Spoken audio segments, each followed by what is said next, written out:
আপুনি নেপালী ন? কি লিখে আপুনি নামটো? मीनाराम छेत्री। खबर राम्रै छ? राम्रै। खबर त राम्रै छ কিন্তু मेरो आँखाले के भयो आँखा?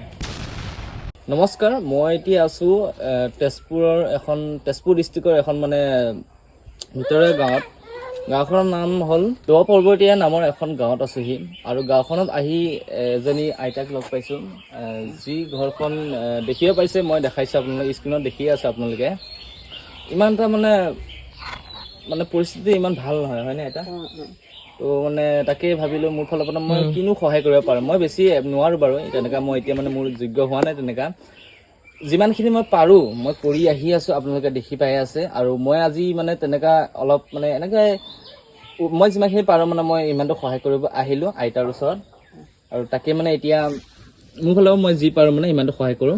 আইতা আপোনাৰ নামটো কি আছিলে? দাস। অঁ, অঞ্জলি দাস, হয়।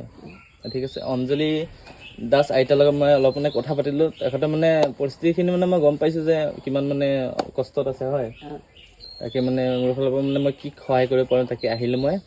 আপোনালোকে মানে ৰাতি শুওঁতে মানে ঠাণ্ডা লাগে নেকি? লাগে। অঁ, তাৰ কাৰণে মানে এখন মানে মই কম্বল আনিছিলোঁ মানে আপোনালোকক দিবলৈ।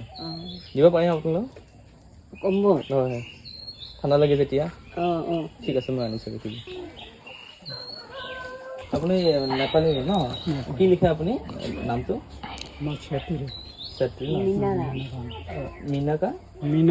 मीनाराम छेत्री। অঁ। থৈ দিয়ক একো নাই। আৰু এতিয়া আপোনাৰ হ'লগৈ। নেপালী ভাষাত কথা পাতিব মই বাৰু ইমানো নেপালী নাজানো, মানে অলপ চলপ জানা আছে মানে। বাকী খবৰ राम्रै छ? राम्रै। खबर त राम्रै छ কিন্তু मेरो आँखाले के भयो आँखा? देख्दैन त। के भइरहेछ? यो चाहिँ बेसी अन्धकार भयो। यही एउटा आँखाले पो देख्छ पाले।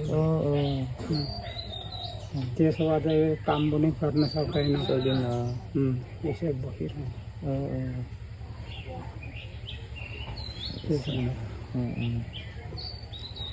सरकारले घर दियो। আৰু अलिकति মানে কাম छ हैन? अलिकति काम छ। আৰু আপোনাকে এটা সৰুকৈ মানে এটা চুইটাৰ নিচিনা এটা আপুনি দিছে। ঠিক আছে, লগ পাই ভাল লাগিল এতিয়া।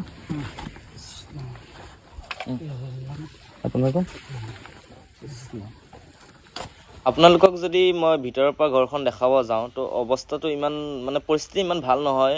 ঘৰৰ আৰ পাৰ দেখিয়ে থাকে। আৰু যদি আপোনালোকক মই পিছফালৰ পৰা মানে বাহিৰৰ পৰা ঘৰখন দেখাব যাওঁ তো অৱস্থাটো এনেকৈ আপোনালোকে নিশ্চয় দেখা পাই আছে। তাৰ লগতে মানে এখন চৰকাৰী ঘৰ পাইছে, কিন্তু সম্পূৰ্ণ মানে পইচা পোৱা নাই কাৰণে সম্পূৰ্ণ ঘৰটো বনাব পৰা নাই। সেইটো কাৰণে এইখন ঘৰতে এখেতসকলে মানে থাকিব লগা হৈ আছে বৰ্তমান। আৰু ঘৰখন দেখিব পাইছে ইমান পৰিস্থিতি ইমান ভাল নহয়। খুঁটা লগাইহে থৈ দিয়া আছে মানে ঘৰখনৰ বেৰটো, নহ'লে পৰি গ'লহেঁতেন খুঁটাটো নোহোৱাহেঁতেন। আৰু ঘৰটো দেখিব পাইছে এইফালে চবফালে ফুটা আছে। এয়া বাহিৰৰ পৰাও দেখে ভিতৰত এয়া চাব পাৰে।